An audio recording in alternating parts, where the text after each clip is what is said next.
Welcome to today's panel discussion, Managing Digital Risk, a CEO's cybersecurity, a CEO's Guide to Cybersecurity Compliance and Growth.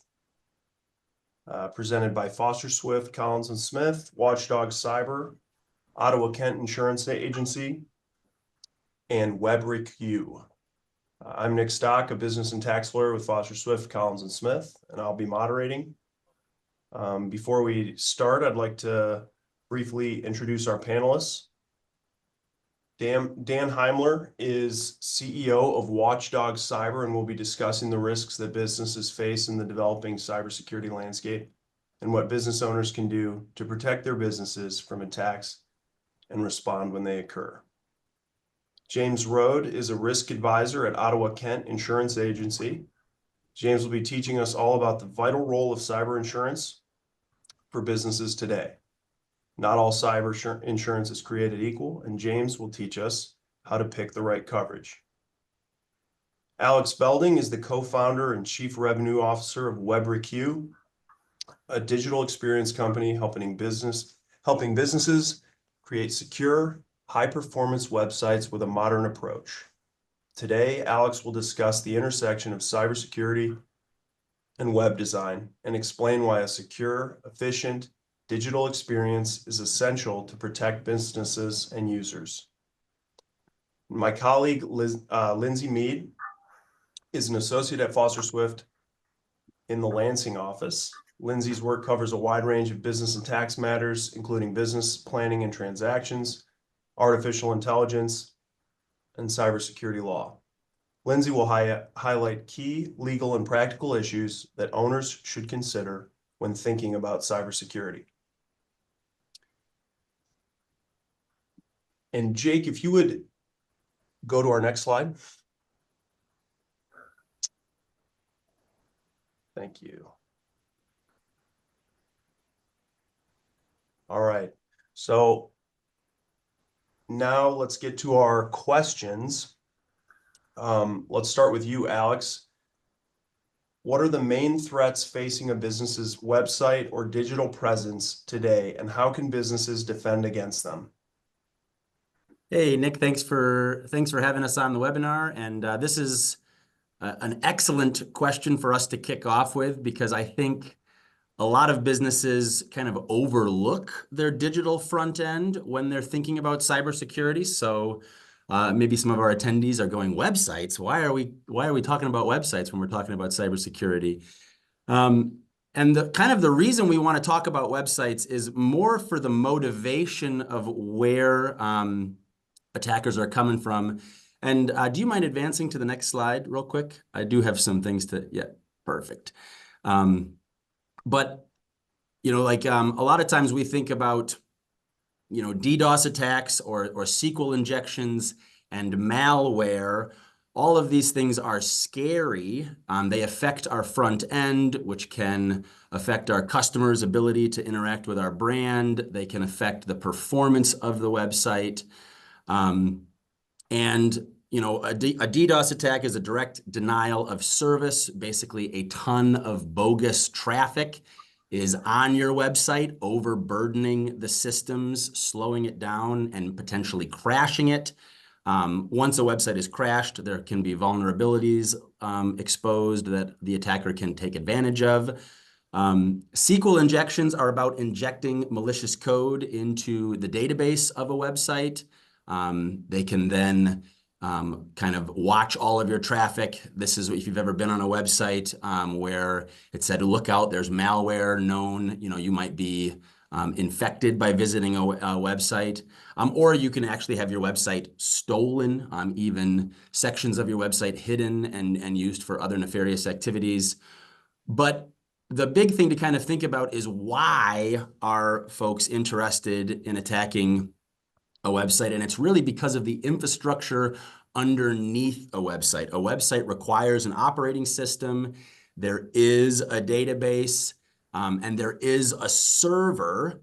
And all of those things, once under control, are very useful to hackers, and they have nothing to do with your front end. A hacker generally wants to take over your website and then leave you unaware of the fact they're not actually trying to infect your users or even mess around with your front end. They just want your CPU so that they can mine cryptocurrency or build a bot network, and run a bunch of social media accounts off of your CPU. You kind of name it, right? It's not necessarily that your front end is the target. It's just the means for the hacker to gain control. So if you are on legacy systems like WordPress, which is very common, the expectation is that you are, what can you do to kind of avoid these issues? And it's to kind of realize that you are your first and last line of defense. Keep everything updated. Have somebody paying attention, which is pretty critical. Look at stuff, pay attention to it, and fundamentally just do the maintenance that must be done, which is often avoided, so that you aren't the victim of an attack. And then where I consult is on modernizing your infrastructure, avoiding using a server. The web has evolved substantially in the last couple of decades, and leaving server-based websites greatly reduces your risk to cyber attack. And that's how I'll answer that question. Perfect. Thank you, Alex. Next question is for Dan. Dan, would you highlight some significant cybersecurity threats companies face today and how businesses can mitigate these? Sure. Yep. Thanks for moderating, Nick. Appreciate everybody being on with this. So there's quite a few things that are out there. What I want to highlight, though, is really ransomware attacks, phishing attacks, insider threats, and supply chain attacks. Those are the main ones that are happening out in the workplace right now. A phishing attack, yeah, everybody hears about that. It's related to email. 94% of all of the attacks that are happening through an email, through a phishing email. So, regular security awareness training, and educating your employees, they're your first line of defense. They need to know how to identify these. We're coming into the holidays right now, so the criminals are going to start ramping up these phishing emails, especially with all the ads that are going to start coming through. AI has changed everything for them. If you think back a couple of years ago, you could say, well, I can see the grammar's bad. I can see there's some misspellings. You would know that it's a phishing email. That's all changed with AI. These things look so good, and it's hard to tell the difference. And you start to hear more and more people just clicking on it because they thought it was the right thing to do, thought it was a legit email. Ransomware is another thing.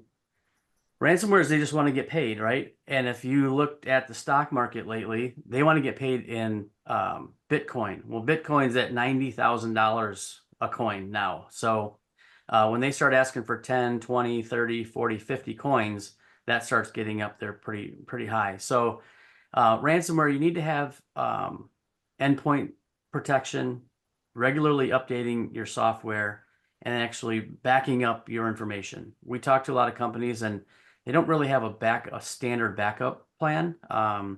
So make sure when you're doing your backups, you do 3 copies of backups. You want them 2 different types of media, and keep one of those off site, and make sure that they're done regularly. When I say regularly, that depends on the business, because you want to think about how long can we go without our data. So if I can go back 2 days and still have normal operations, that's great.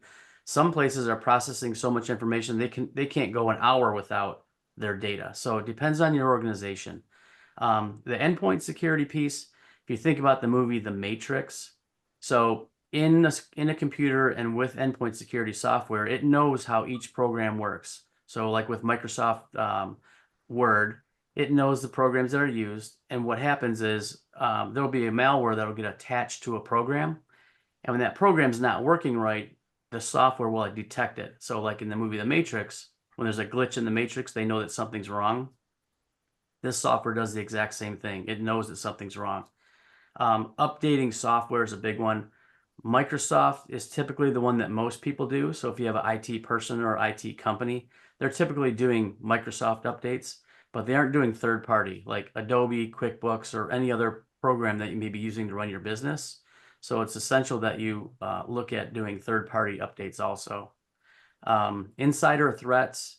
Insider threats, those can be mitigated by monitoring what's going on, and there's behavioral analytics that go along with that. So you can kind of see what happens, but it doesn't always mean that it's somebody that's a bad person. They're not doing something malicious. It can be somebody that changed a setting in a program that affects how everything runs, or they deleted some files that they didn't know they shouldn't have deleted. So it's not always a bad thing. When you think about insider threats, it could be somebody that just legit made a mistake and they didn't know that they did it. Supply chain attacks is another one. So Toyota was breached 3 times through a third-party vendor, not the same one, but different ones in the past 14 months. And they went on their own and went to all their vendors and did their own cyber risk assessment and said, these are the standards you need to be at. And they're imposing that on them. So, you know, regular security audits, checking your data, making sure everything looks good, and is secure, that has to happen, no matter what size of business you are, because most small to medium-sized businesses only have a handful of big clients that generate most of their revenue. If they lost one of those because they got breached because of the smaller company, that's going to be an issue for them. So just adopting some of these can help foster a cybersecurity awareness mentality and mindset, and it helps reduce the likelihood of a cyber attack. It's a good point, Dan, about maybe in supply agreements, you could weave in some, Right. you know, a provision requiring suppliers to have adequate cyber policies in place. James, I have a question for you. What kinds of incidents do most cyber insurance policies typically cover, and what should business owners ensure is included in their policies? Yeah, great question. So a cyber policy it's essentially 11, 12 different insurance policies they're combined into one policy. And for Dan, per his talk, all those threats are things that you want to make sure that you have in your cyber policy. Like you're mentioning with those manufacturers, business interruption would be a very strong policy that you're going to want in the event of a claim.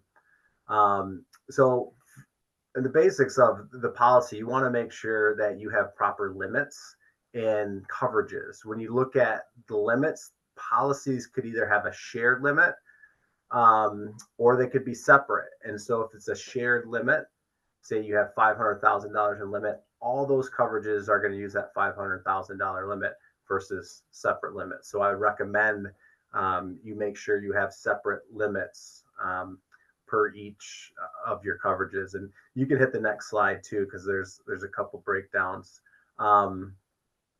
When you're looking at actual policies, a lot of companies believe that they have cyber insurance, which they may, because on their business commercial package, they have endorsed a cyber liability policy on there. So the business owner, you'll see cyber liability, and it may be $50,000 in coverage.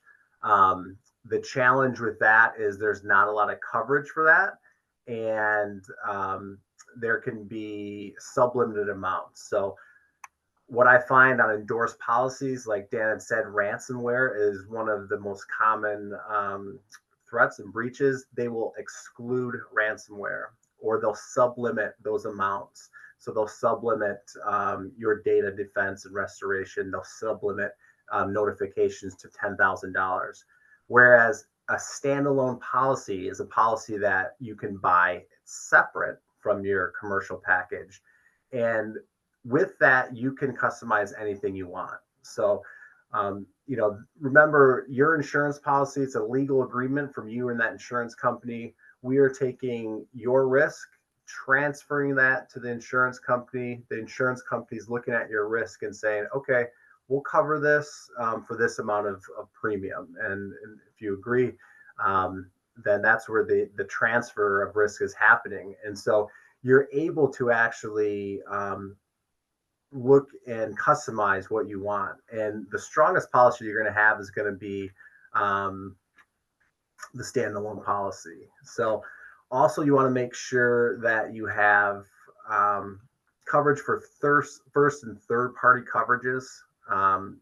First party coverages are basically covering the cost of something that happens to the business. So it could be, the actual investigations. You're going to have legal expense. You're going to have expenses from the breach with sensitive customer information. And then there's third party coverages that's going to provide coverage if your business is getting sued by your customer, your vendor, your partner, or somebody whose data was leaked out. And so we really want to make sure that you have proper limits for both first and third party coverages. And then when claims are actually getting paid, you want to make sure that your policy is pay on behalf versus reimbursement. So some policies will have a reimbursement where the business owner is going to have to pay for the actual claim, go to the insurance carrier and get reimbursed. Not a good situation because it's going to hurt your cash flow, may take a long time to get reimbursed. The pay on behalf is ultimately the insurance carrier is responsible for that. So they're going to go in with their teams and they're going to pay any type of claims or costs that arise. Or if there's a ransomware and they decide to pay that, they're going to pay that first. So those are pretty much, some quick things when you're looking through your insurance policy that you want to make sure that that's included. Thanks, Jim. Next question is for Lindsey. Let's get a lawyer. We got to get a lawyer on the call. Lindsey, what plans or policies can leadership implement to strengthen cybersecurity, and who in the organization should be championing these? Yeah, thanks so much, Nick.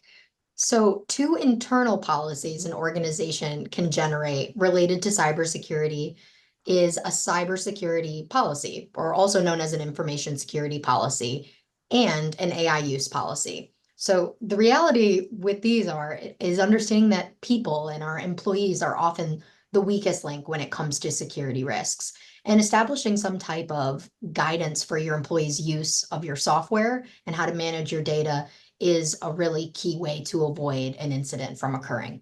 So a cybersecurity policy helps your employees understand their usage limits and the actions they should or should not take to protect your organization's information assets, have risk management at the forefront, and understand compliance programs at your office. So a cybersecurity policy for a business is going to look different based on the industry and the particular data that your business is holding on to, but should always address incident reporting procedures, because it's essential to connect your staff to the people that they need to be reporting suspicious virtual behavior to, and then have that information readily available so these high-risk threats can be dealt with whoever at your organization is tasked with handling those immediately. And in turn, an AI use policy is kind of exactly as described. It's to guide your organization and its employees through how to utilize AI tools, if you have any, and features while at work. So this is at the forefront protecting confidential data, and it's outlining guidelines, best practices, et cetera, for integrating AI, if you choose to, into your business operations, ensuring ethical use of other third-party software, data privacy, compliance, et cetera.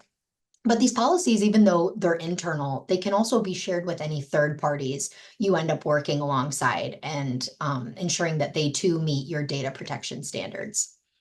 But an incident response plan is another thing to have in mind, and it's critical to have established and functioning because it becomes relevant in the event of worst case scenario, a data breach. And the plan typically outlines the steps your business can take related to an incident, identifying how it happened, containing the risk, immediate next steps, and then kind of an after post-event analysis to avoid it happening again. So this ensures compliance if if done right, with the legal requirements from the start and considers liability concerns along the way. Like everything else, though, your incident response plan is going to be specific to your organization, your data, your industry. So having IT experts and even attorneys at the forefront with helping draft these policies alongside your senior management is going to ensure that you're compliant with laws and regulations as well as your industry standards. So yeah, Nice. Thanks, Lindsey. yeah. Dan, question for you. In terms of employee behavior, what are the main vulnerabilities business owners need to be aware of, and how can effective training help mitigate them? Great question. So I think it goes back to, it's interesting listening to everybody talk because there's so many, this all comes together and it's so intertwined with all the insurance and legality and the tools that need to go in place. But security awareness training can help your company get everybody in the right mindset. And I said that before, but what you need to be able to do is reduce human error. Okay. Every business, their employees are the first line of defense. As I said before, 94% of the attacks happen via a phishing email. So if that's the case, employees need to know what to look for. They need to have a security mindset. And again, you need to reduce the human error, which that's what everyone's going to. Cyber criminals are coming in, trying to play on the emotional side of things. And that's how they get you to click on stuff, to click on a phishing email. The organizational security itself, so kind of like what Lindsey was talking about, the policies and people have to understand what they're supposed to do. You have to be able to follow security protocols. If you're not doing that, first you got to know that they're there, and then you need to know how to follow them. But with that, it helps you to spot potential threats and defend against those. Again, your people are your first line of defense. And I'm probably going to say that quite a bit because it is about educating them. It is about helping them identify what's going on and recognizing threats as they come into the workplace. The big thing too is you can reduce your financial and reputational damage. So reducing the likelihood of an attack and succeeding, if you think about the impact, I've had a lot of conversations with people and they don't realize the impact. They think, well, I'll just pay the ransom. No, that's not the case, right? There's so many things that happen after the fact, and just trying to get back up to speed, back to standard operating procedures, it takes a long time and it takes a lot of money. 60% of the small to medium-sized businesses that are attacked go out of business within 6 months following that cyber attack. So they have to be prepared for it. They have to know about it. It helps you avoid costly breaches, downtime, and regulatory fines. So promoting that culture of security it's paramount, and it has to start at the top.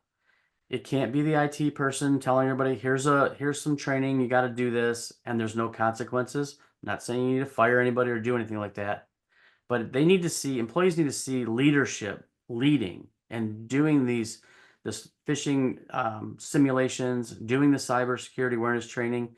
They become more vigilant. The employees become more vigilant.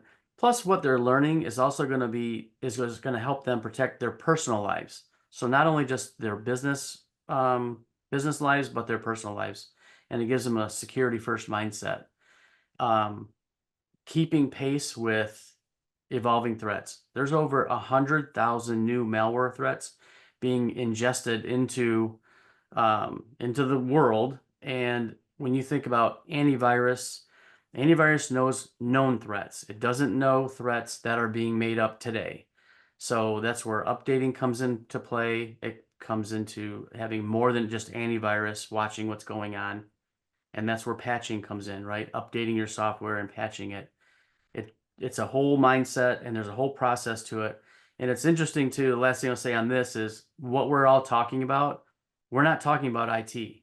This is not IT. This is a risk conversation, and it's a completely separate from IT. So hope everybody keep that in mind, because you want to reduce the vulnerability of attack with your business. So that's it. Thanks, Dan. That's a great point. It is, it's not always as simple as just paying a ransom. Right. Lindsey, Dan mentioned that these kind of policies, procedures, actions need to come from leadership. What role do senior management and employees play in managing security risks? And how can the two groups work together to limit exposure to a cybersecurity incident? Yeah, I echo everything that Dan said and agree that management is really a key variable and then encouraging your employees to follow suit. But as technology continues to advance, so are the risks of cybersecurity incidents.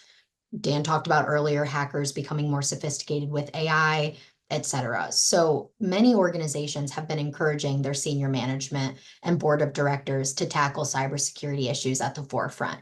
And this could look like adding one or more directors or personnel to your management team that has an understanding of or experience with cybersecurity issues.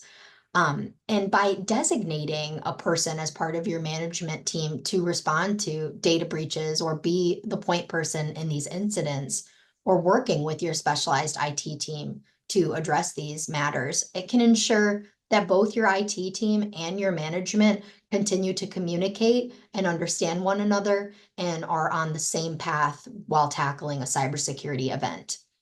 But also consider hiring a chief information officer, a CIO, or a chief information security officer, CISO, a chief privacy officer, all the acronyms that could kind of encapsulate this idea.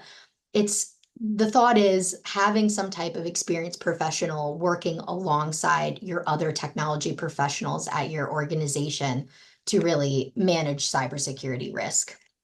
But senior management can really bridge that gap with employees to ensure that everybody's working together toward these goals. And you should be, if you are a CEO or an officer, board of director, et cetera, directly involved with understanding the training material that your employees are given. And whether that be with data retention or cybersecurity safeguards, you have to follow the walk you're asking your employees to follow too. So thinking about making these meetings engaging, consider lunch and learns or in-person training where management is in the same room and in the same space as your employees to really promote this idea that everybody's on the same page and prioritizing tackling cybersecurity risk. And be selective with that training content. If certain groups should receive a more sophisticated set of training, if some employees handle more sensitive data, be sure that your senior management or a representative of your business is in that room as well. And either way, that's going to keep communication about cybersecurity incidents crucial and show that the people at the very top of your business are really prioritizing protecting your organization's data. Great points. With a smaller or mid-sized business, could this, maybe that can't afford or doesn't have the budget for a designated CIO or CPO, could this be someone who doesn't have that specialized training, but maybe who, goes out and gets just a certification or focus training and maybe just even designating one person to be accountable? Yeah, I completely agree. Even bringing in an outside person to speak on these matters, it's just about having everybody at every level of your organization at some point in the same room to have these conversations, whether it be a brief talk about phishing incidents or, something that's particularly impacting your industry. I think as long as the conversation's being had, it really doesn't matter who's delivering that info, so long as everybody hears it. Yeah, there's been a large move to fractured CIOs or CTOs. And that's mostly because of the budget, right? How do you bring on an individual like that to the C-suite? And a lot of people are outsourcing their IT to an MSP. Ask your vendor, do you offer this kind of service? A lot of times they'll gleefully tell you yes. But I'll gleefully say yes, we do that too. So yeah. it is. I mean, it's you don't need a full-time person there to do that position. And again, it's very expensive. We looked at Robert Half salaries. It's $150,000 to $250,000 a year to hire somebody like that, and they typically don't last very long. They end up jumping to the next place that gives them a better salary. So a contract with a company can do wonders for you. Great points. Question for Alex. What role does website performance, like page speed, uptime, play in cybersecurity? And how can businesses ensure they maintain secure and efficient websites? Yeah, so a lot of times the two go hand in hand, right? If you ask most business owners, they might look past cybersecurity, but they greatly care about the speed of a website because it is the cornerstone of a modern brand, and they really want their users to trust their business. But slow load times are generally an indication of, vulnerabilities or issues, and it could even be an indication that you are already compromised. So a lot of things that can be done here is to look at your code, which is, a bit nebulous. If you have a vendor, rely on them. If you are leveraging open source technologies and kind of on a set it and forget it model with your website, this is a great opportunity for you to become aware of what is happening. But again, as I say, the two go hand in hand. So if you optimize your code, you might be able to remove a bunch of plugins or third-party code that could become compromised or isn't receiving the maintenance and updates that it requires. All of this reduces your risk because the more that you are controlling the code, or at least with a trusted vendor that's controlling the code, the more you have your hands around everything. Oftentimes, if you leave things on the shelf in a set it and forget it mentality, that's when the boogeyman shows up. But again, the more that you can pay attention to your code, the more that you can pay attention to your front end. For security, also then starts to pay dividends to what is the user experience like? What are we doing with this website? And you start to open up some ideas around maybe more interesting engagements, web forms that have more personalized data. You start to consider payments, paying invoices. And the more that you can kind of expand your front end into modern commerce, which is kind of the massive trend line we're all very aware of, your users will thank you. And you'll be more prepared to do those kinds of heavy-handed things if you are paying attention. And then work to kind of like pay attention to traffic volumes. Again, oftentimes it's not, websites become a victim of their own success. And even well-branded, quality websites with good traffic, if you do too well in advertising or you send out an email blast that gets too many visitors, folks might be aware of it slowing down the website. So putting in those kinds of services on the back end to be able to handle traffic spikes, to be able to handle both good traffic, also bad traffic like DDoS attacks or direct denial of service, all of that comes to bear.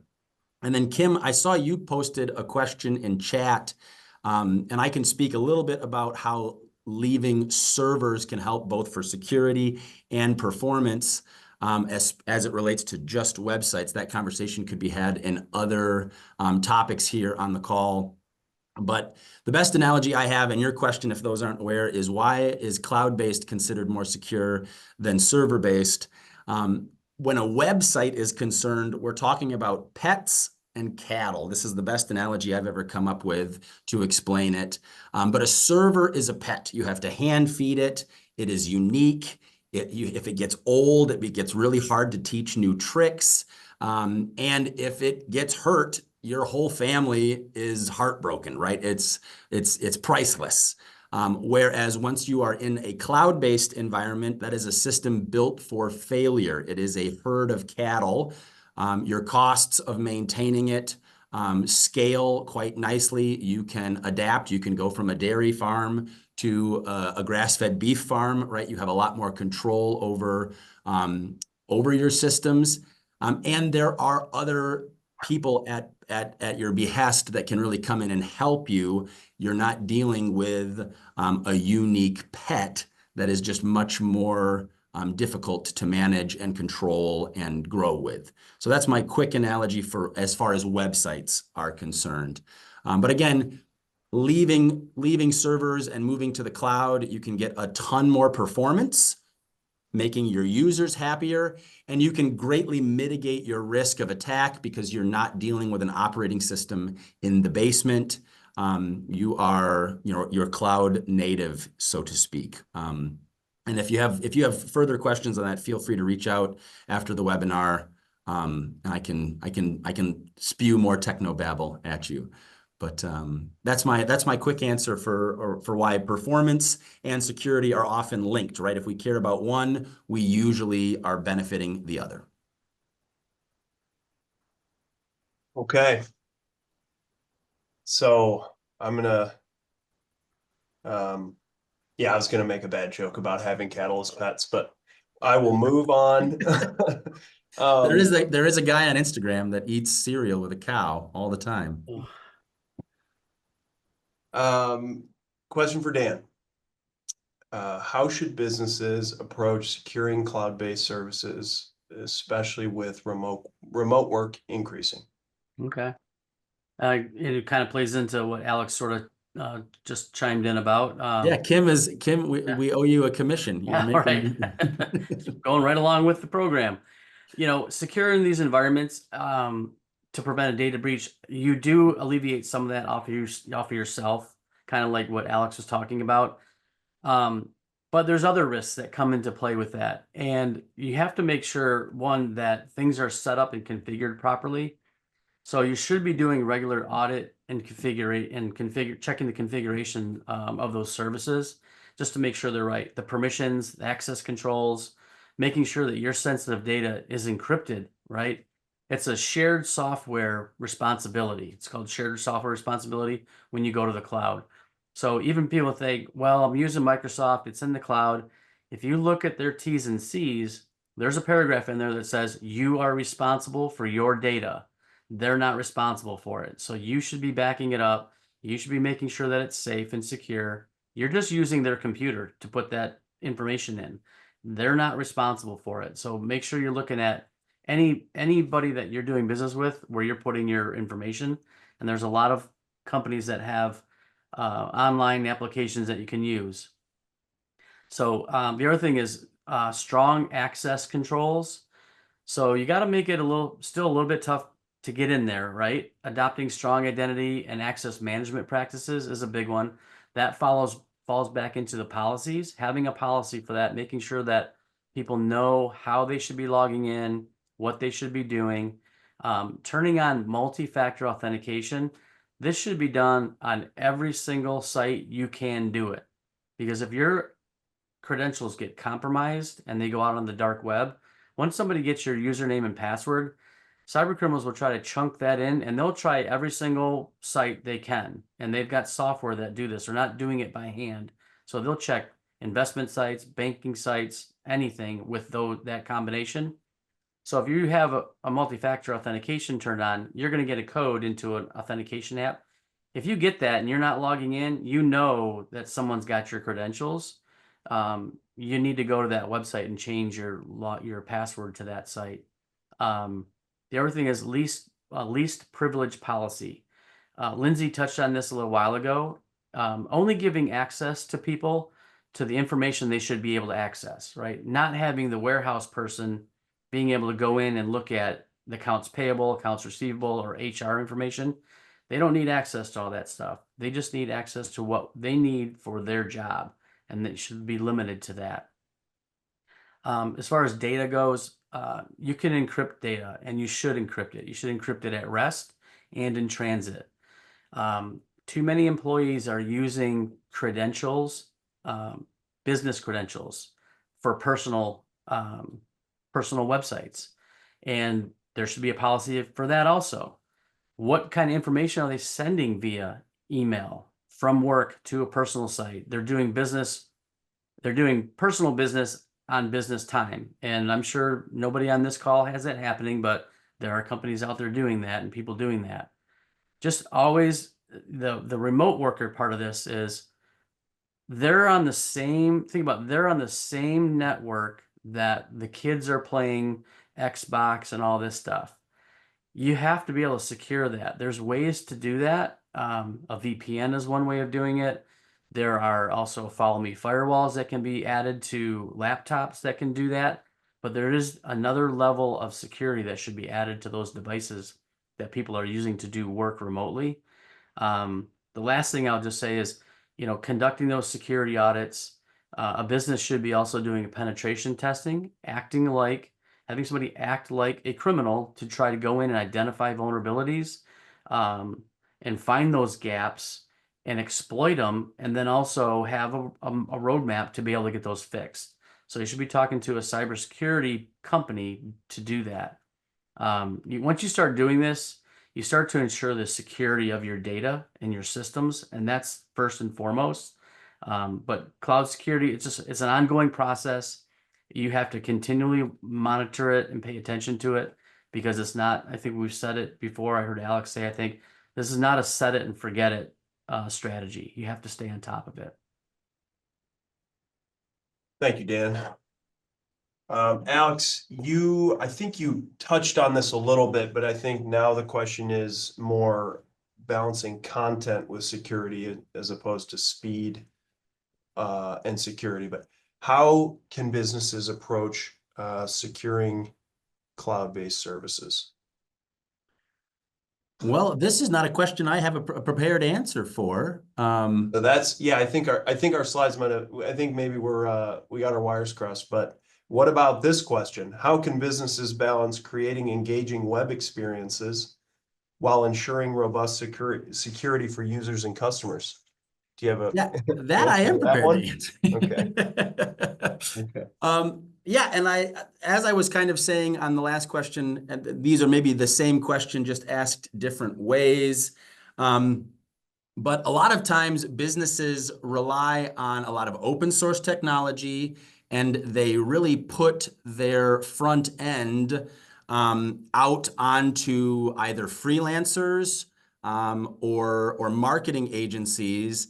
And there's a big opportunity for a bunch of finger pointing when and if there is a problem. And so what I always suggest is, really start with a conversation about what is the digital infrastructure that we're putting in place? How is everything functioning? You don't have to be a web developer level of understanding, but if the answer is, oh yeah, it's black box technology and I have no idea how it works, you have a very hard time managing how you go to market, who you're buying services from, and or who you are hiring if you are supporting a website internally. So thinking about your infrastructure, at least from the level of knowing that there is an infrastructure and that it has to be managed, is an important part of a website, can really help make sure that the website is secure, but then again, also performant and doing the things it needs to do for users. And again, think about what your users care about. What do they want to see? What are they asking you? A good question that you can always kind of invite your sales and marketing folks into the IT meetings about what are we doing on the front end, because oftentimes what customers are asking for is hard to do, right? People want login portals. They want online invoicing. They want to access your inventory. They want to see where their shipments are.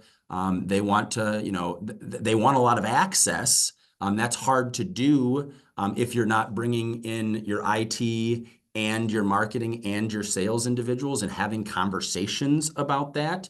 And again, it's hard to do if you don't really understand your infrastructure, or if everything is so far off the table onto a vendor that you are completely blind.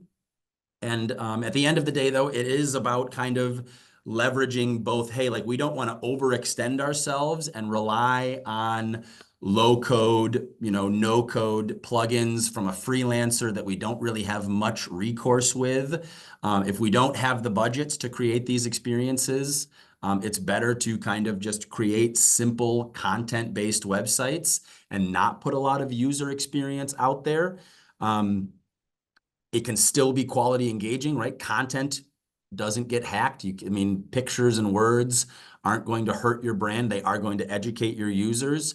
But at the end of the day, right, like it is a balance of what can we secure, and if we can't do it, or the only way that we can do it is by leveraging a bunch of third-party code, a lot of plugins that we don't really understand, and a freelancer that we don't have a lot of contractual relationship with, that is exposure to risk.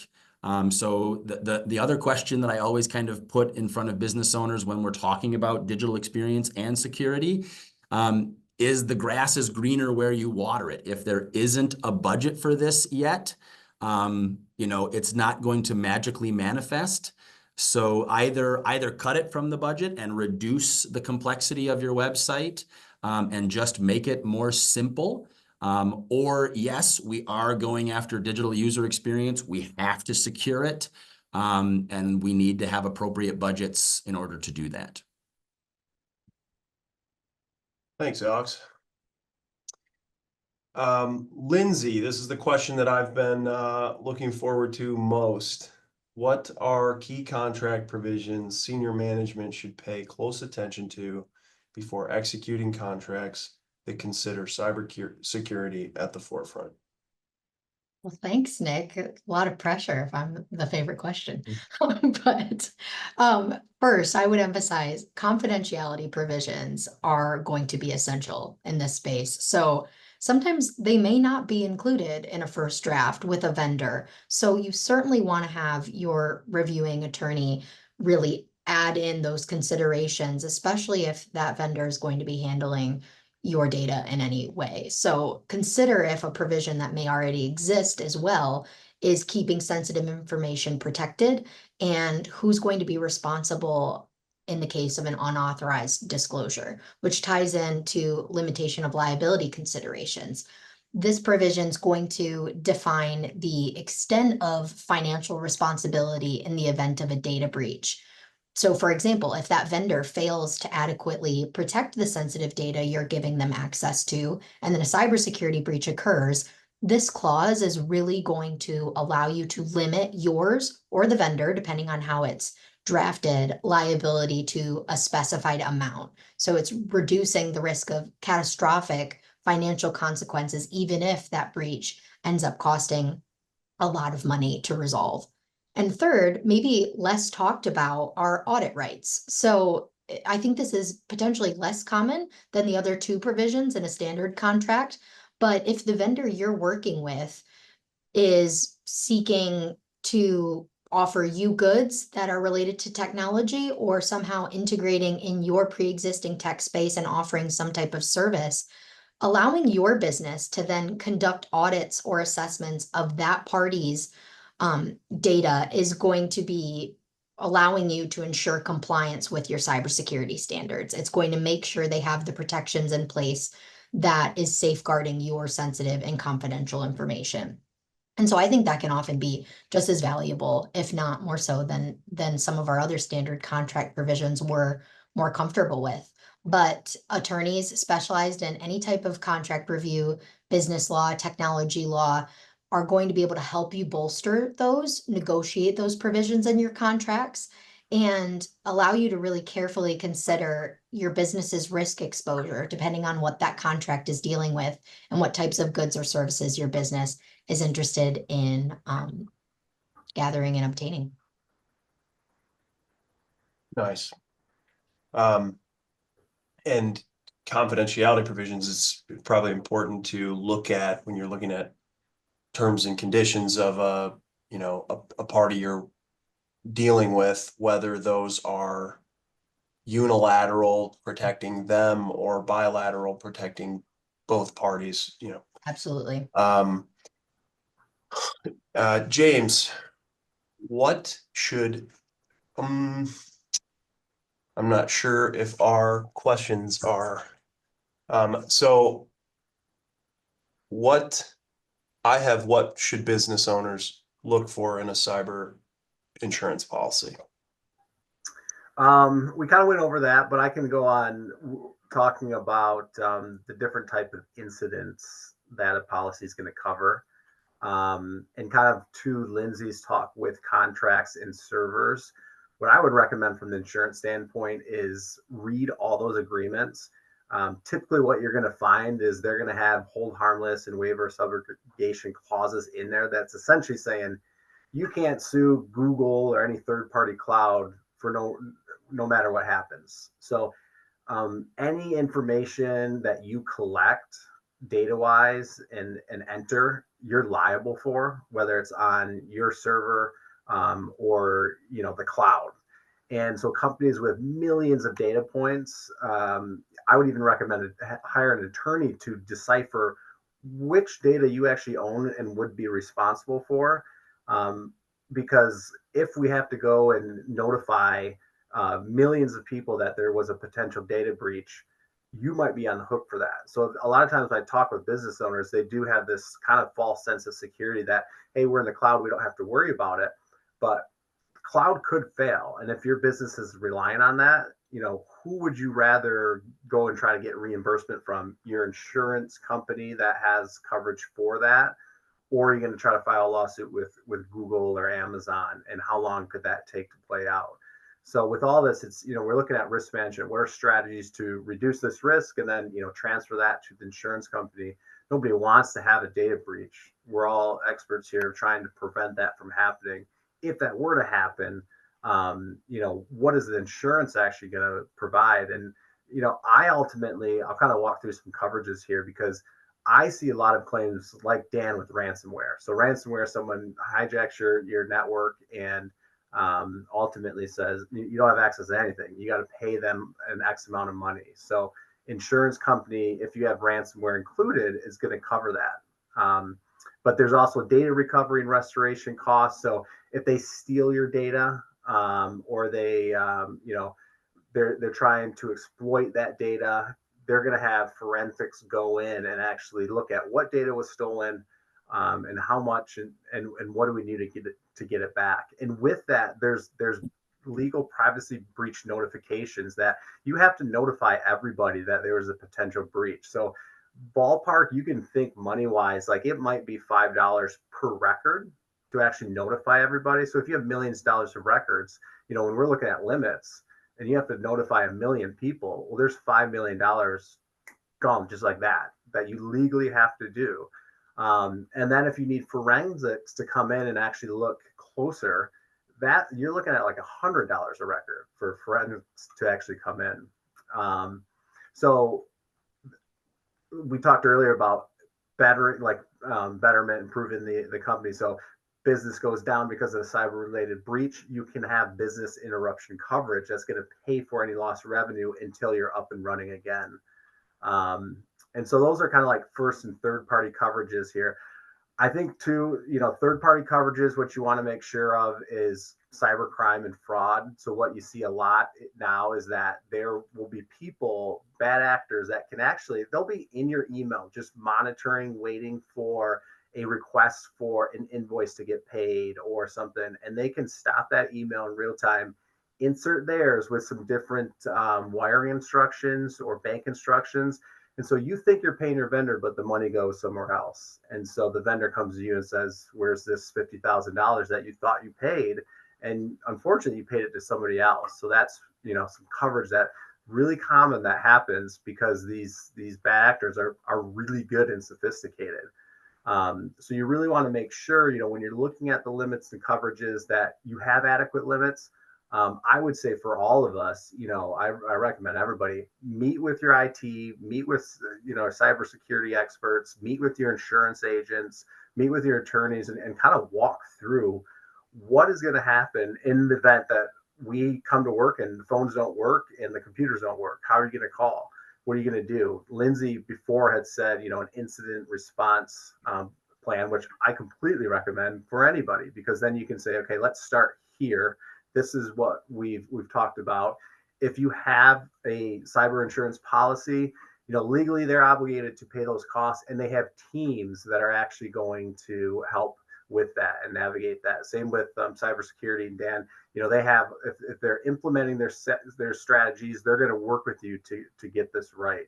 And so at the end of the claim, they're going to go through and really, from an insurance standpoint, do all the work for you, have the attorneys involved. If there's any regulatory claims or lawsuits, they're going to do a legal review, make sure everything's handled properly so that you can focus on your business and keep going up and running. Legally, it's in compliance and we can close it. And then security wise, they fix the breaches, they improve the system so that this doesn't happen again. So I really encourage everybody to really take a hard look at all of this. Include all your vendors, ask them, lean on them for support, advice. A lot of us all have a lot of data that we can give, and I think all of us at the end of this will give you the slides and our free takeaways. I do cyber policy reviews all the time, so feel free to send me yours, connect with us, and I can provide cyber pricing. We have indicators very quickly, just minutes, to give you an idea of how much it's going to cost and what are the terms that you're going to get with that.